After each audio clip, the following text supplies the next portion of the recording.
Hello दोस्तों, स्वागत है आपका लूम सोलर के यूट्यूब चैनल पर। और आज हम जा रहे हैं दिल्ली के एक कोने से दूसरे कोने। हम फरीदाबाद से लोनी बॉर्डर जा रहे हैं, जहां पर श्री मनमोहन सिंह मलिक ने अपने घर पर मोनोक्रिस्टलाइन पैनल लगाए हैं। आइए देखते हैं कि उनके पैनल किस तरह काम कर रहे हैं।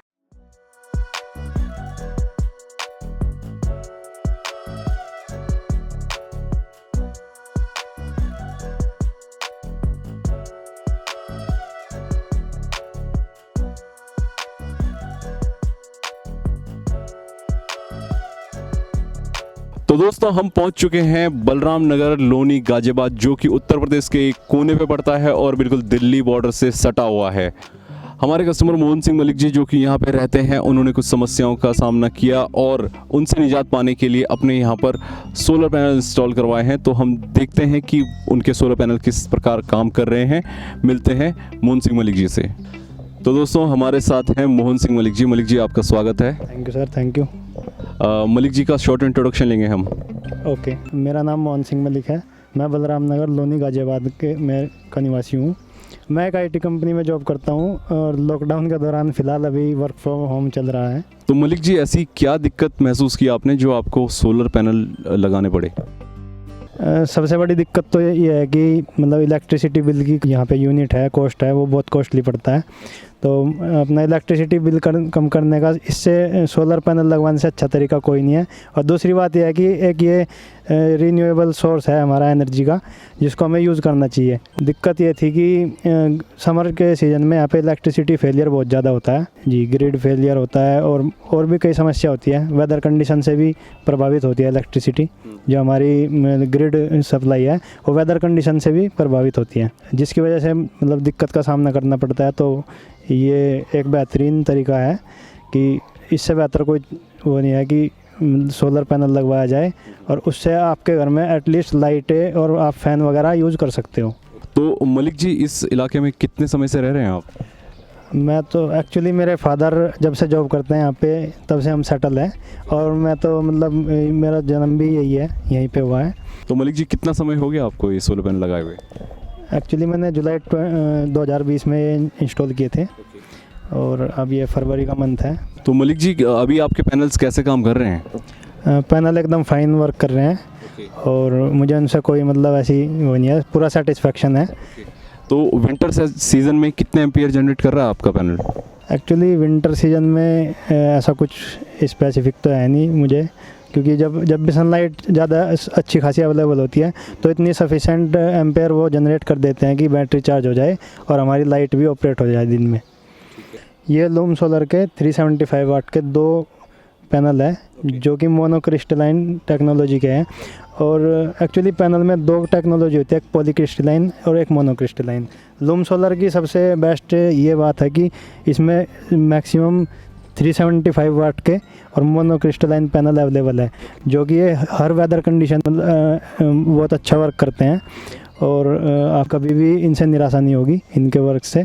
तो मलिक जी, हम जानना चाहेंगे कि ये इंस्टॉलेशन आपने किससे करवाया है? एक्चुअली आप सरप्राइज होंगे कि ये इंस्टॉलेशन मैंने खुद किया है। अच्छा। और मैंने एक हमारे यहाँ पे आयरन का जाल है जो कि वेंटिलेशन के लिए होता है ऊपर छतों में, उसको मैंने यूटिलाइज़ किया है इसमें ही मॉडिफिकेशन करके। इस पे मैंने लूम सोलर के द्वारा ही भेजा हुआ है एक स्टैंड, जो पैकेज में ही आया था, उसको ही इंस्टॉल किया है।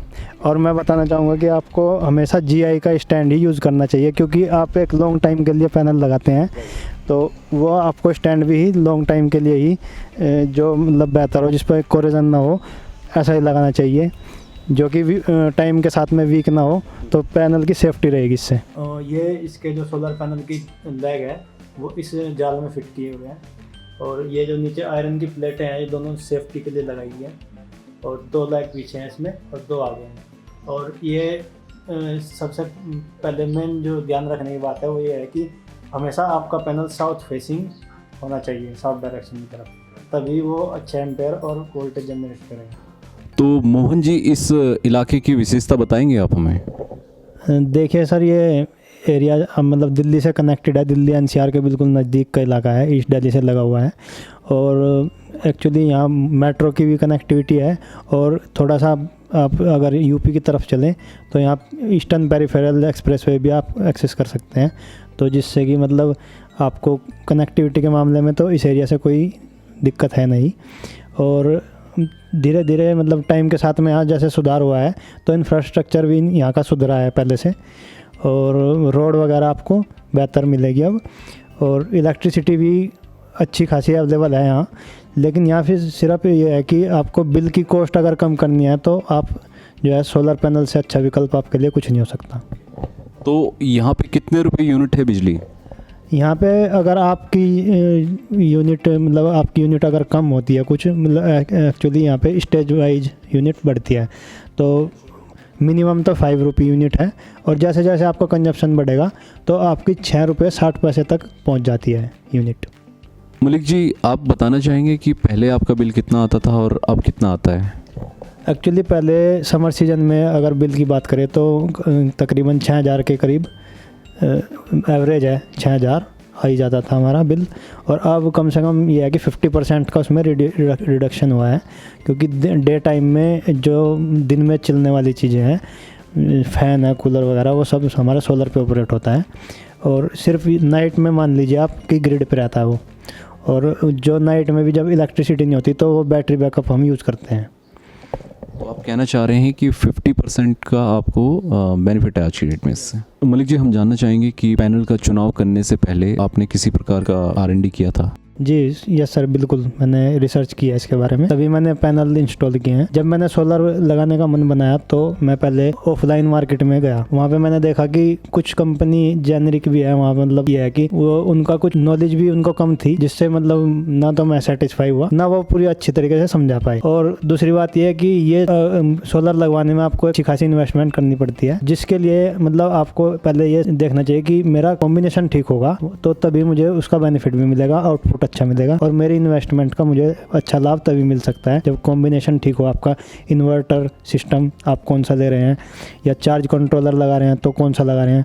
और दूसरी बात कि जब मैंने सोलर के बारे में रिसर्च करनी शुरू करी तो मुझे पता चला कि इन्वर्टर में और पैनल में दोनों में दो टेक्नोलॉजी है। तो इन्वर्टर के अंदर पहली टेक्नोलॉजी थी जो एक ट्रेडिशनल टेक्नोलॉजी है हमारी, PWM, और दूसरी थी MPPT। जो PWM है वो पुरानी टेक्नोलॉजी है, उसमें आपका अगर पैनल अच्छा भी लगा होगा कोई ऊपर तो उसके बाद भी आपको जो इन्वर्टर में नीचे बैकअप मिलेगा वो आपको कम से कम 30 से 40% में उसका एनर्जी लॉस होता है। और अगर आप MPPT यूज़ करते हैं तो आप मान के चलिए मुश्किल से 8 से 10% आपका एनर्जी लॉस होगा, क्योंकि MPPT आपकी जो इलेक्ट्रिसिटी है उसको एम्पलीफाई भी करता है। तो जिस वजह से मैं ऑफलाइन मार्केट में फिर जाने का डिसाइड नहीं किया, और उसके बाद में मैंने देखा कि जो प्राइस रेंज है वो हमें ऑफलाइन के मुकाबले ऑनलाइन अच्छी मिली है इसके अंदर। और ये कॉस्ट, अगर आप पैकेज लेते हो 2 लेते हो तो उसमें थोड़ा डिस्काउंट मिलेगा, तो कॉस्ट इफ़ेक्टिव भी है वो। और दूसरी बात यह है कि आपको कहीं जाना नहीं है, घर से अपना ऑर्डर करिए और आपके एड्रेस पे वो डिलीवर हो जाएंगे। सबसे पहले तो ये थोड़ी सी हेजिटेशन ये होती है कि आप मतलब पहले पे करना पड़ता है, लेकिन आप उस चीज़ के बारे में घबराए नहीं, क्योंकि आपके पैसे जो है सेफ हैंड में हैं। अगर मतलब आपने ऑर्डर किया है तो आपका सामान आपका सेफली पहुंच जाएगा आपके एड्रेस पे। अगर कोई दिक्कत हुई, एड्रेस में इनकन्वीनियंस हुई, तो आपके रिफंड भी हो जाएंगे। मलिक जी, जैसा कि आपने बताया कि ये इंस्टॉलेशन आपने खुद की है, तो इंस्टॉलेशन करने में आपको किसी प्रकार की कोई दिक्कत महसूस हुई क्या? देखिए, अगर आपको थोड़ी सी टेक्निकल नॉलेज है तो आप इंस्टॉलेशन इसकी सिंपली कर सकते हैं, उसमें कोई ज़्यादा दिक्कत नहीं आती। और मुझे कोई परेशानी का सामना नहीं करना पड़ा। बस आपको ये है कि एक तो ये देखना चाहिए कि आपके घर में जो मतलब रूफ टॉप पे मैक्सिमम सनलाइट कहाँ आती है, सबसे पहली बात तो ये। दूसरी बात का ध्यान ये रखना पड़ेगा कि आपके पैनल साउथ फेसिंग हो। ये डायरेक्शन आप अपने मोबाइल फ़ोन में ऐप होती है उसके अंदर, या आप इंस्टॉल भी कर सकते हैं, नेविगेशन की ऐप होती है, उससे आप उसका एंगल और उसका मतलब डायरेक्शन आप सेट कर सकते हैं। और एंगल के बारे में आपको मतलब चिंता करने की जरूरत नहीं है। अगर आप लूम सोलर से पूरा स्टैंड से इसके साथ में ऑर्डर करते हैं तो इसमें 2 एंगल होते हैं, 15 डिग्री पे, 25 डिग्री पे। तो आप अपने अकॉर्डिंग 25 डिग्री पे, जैसे मैंने 25 डिग्री पे सेट किया है, तो मुझे एंगल सेट करने की ज़रूरत नहीं पड़ी, सिर्फ मुझे डायरेक्शन सेट करनी पड़ी उसकी। वो आप मोबाइल फ़ोन से कर सकते हैं, और आप चाहे तो उसको सिविल वर्क करके लगाएं, या फिर आप वैसे भी इंस्टॉल कर सकते हैं उसको, जैसे कोई आयरन का, जैसे मैंने जाल में किया हुआ है। उसके बाद में आपको सिर्फ उसमें से जैसे आपका सिस्टम वो करोगे, डिज़ाइन करोगे, तो उसमें आप पैरेलल में लगा रहे हो या सीरीज में लगा रहे हो, उस हिसाब से आप उसके सॉकेट वगैरह ऑर्डर कर सकते हो। जैसे MC4 कनेक्टर इसमें ऑर्डर हो जाते हैं, वहीं से ही मिलते हैं, वो साइट से मिल जाएंगे, इजीली अवेलेबल हो जाएंगे। वायर आपको साइट से मिल जाएगी, DC वायर यूज़ होती है इसके अंदर। और अब बस आपको थोड़ा सा अपना कैपेसिटी के हिसाब से ध्यान रखना पड़ेगा कि आपको 4 mm यूज़ करना है उसमें या 6 mm यूज़ करना है। वो आप थोड़ा सा क्वेरी साइट पे भी नीचे मतलब आप अपने डाल सकते हैं और साइट से भी आपको उस चीज़ का आंसर मिल जाएगा। और आप अपने ट्रेडिशनल इन्वर्टर में भी इसको यूज़ कर सकते हैं सोलर को, क्योंकि ज़्यादातर इन्वर्टर जो नॉन सोलर इन्वर्टर होते हैं उनमें आपको चार्ज कंट्रोलर लगा सकते हैं। और अगर आप अपना इन्वर्टर बदलना चाहते हैं तो अपना इन्वर्टर चेंज करिए, सोलर इन्वर्टर लगाइए। मलिक जी, जैसे कि आपने बताया कि आपको सोलर पैनल लेने के बाद बैटरी लेने की ज़रूरत नहीं पड़ी, क्योंकि आपके पास ऑलरेडी पुरानी बैटरी पड़ी थी और उसी को आप यूज़ में लेके आए हैं। तो मैं जानना चाहूँगा कि जो सोलर पैनल है, आपने पैनल स्टैंड भी लूम सोलर से लिया है, तो मैं जानना चाहूँगा कि solar panel stand, wiring, connector, inverter, ये सब मिला के आपका टोटल कितना खर्चा आ गया? एक्चुअली मेरा जो टोटल पैकेज था इसका, मैंने ये पहले मैंने इन्वर्टर ऑर्डर किया था, वो मेरा 10,000 के करीब का इन्वर्टर है। और उसके बाद में दो पैनल है 375 वाट के, और उसके साथ में स्टैंड है, एक MC4 कनेक्टर है। और वायर मैंने एक्चुअली वायर मेरे पास अवेलेबल थी, वायर मैंने ऑर्डर नहीं की। तो ये मेरा टोटल खर्चा जो था राउंड अबाउट, मेरा जो स्टैंड और पैनल का था, ये 30,000 के अराउंड तो मेरे पैनल और स्टैंड पड़े, और राउंड अबाउट 42,000 मेरे लग गए इसके अंदर। तो यहाँ पे हम देख सकते हैं कि अगर आपके पास 150 AH की पुरानी बैटरी अवेलेबल है तो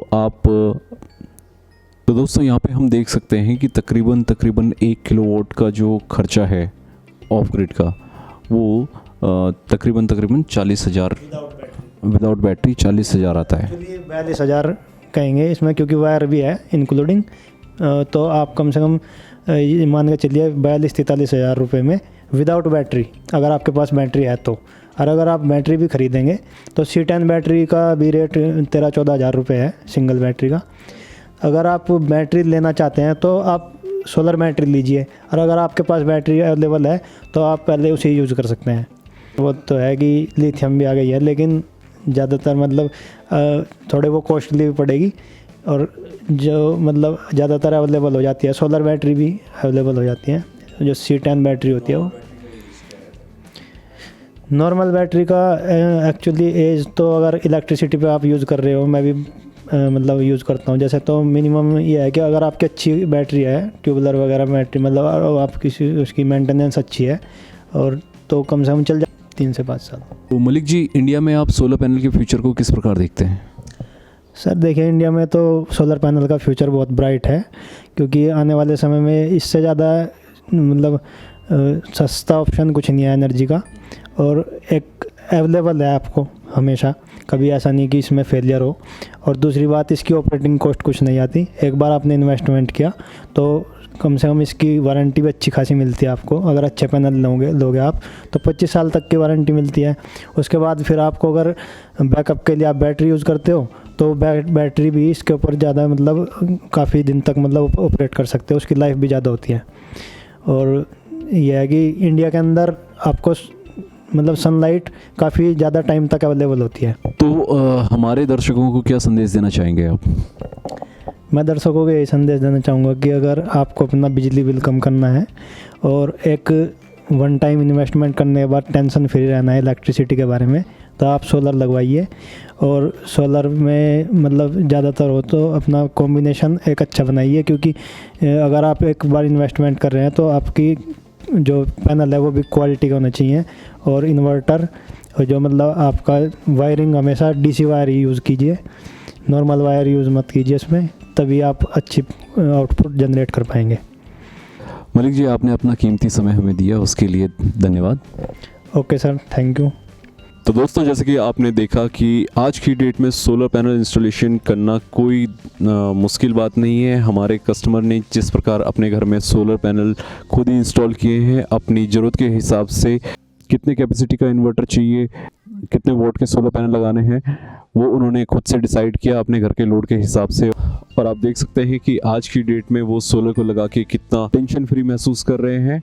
आप अपने घर के बिजली का बिल को कम कर सकते हैं, डे टाइम में डायरेक्टली सोलर से ऑपरेट कर सकते हैं, और जब ग्रिड फेलियर हो जाता है उस कंडीशन में भी आपको टेंशन लेने की ज़रूरत नहीं है। तो दोस्तों, उम्मीद करते हैं कि आपको हमारा आज का वीडियो पसंद आया होगा। यदि आपको हमारा वीडियो पसंद आया है तो इसे लाइक और शेयर करना न भूलें, और हमारे चैनल को सब्सक्राइब जरूर करें। यदि आप ये वीडियो फेसबुक या इंस्टा पे देख रहे हैं तो हमारे चैनल को फॉलो करना न भूलें। मिलते हैं ऐसे ही वीडियो के साथ, तब तक के लिए धन्यवाद।